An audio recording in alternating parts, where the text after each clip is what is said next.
Hey guys, this is John from US Dash Camera. Today got a correction video on one of my recent reviews on the IROAD X10. I just posted a review recently and IROAD brought to my attention that I did have a couple mistakes in them.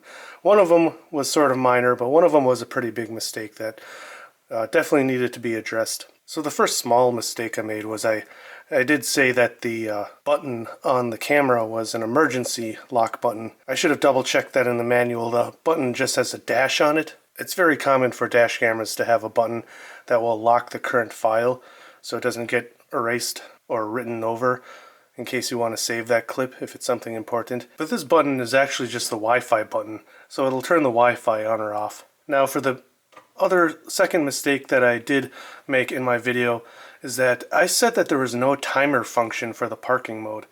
Now that is a very important feature, and for some reason I missed it in the app. Now it's not going to be in the event section of the camera's app settings. It's going to be in the system settings under the high temperature cutoff settings.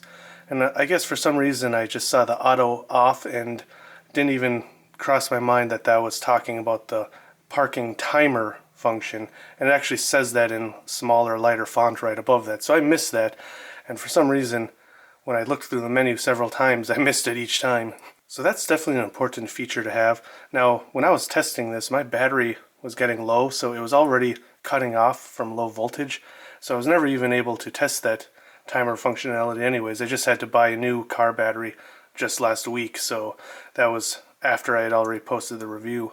So I wanted to thank IROAD for, again, sending this review unit out and apologize for mixing these two things up. They did comment on that original review pointing these two issues out.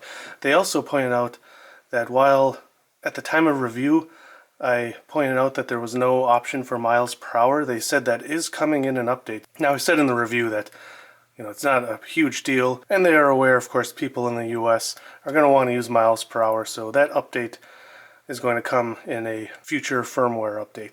So I'd like to thank you guys for watching, and I will see you in the next review. Thanks.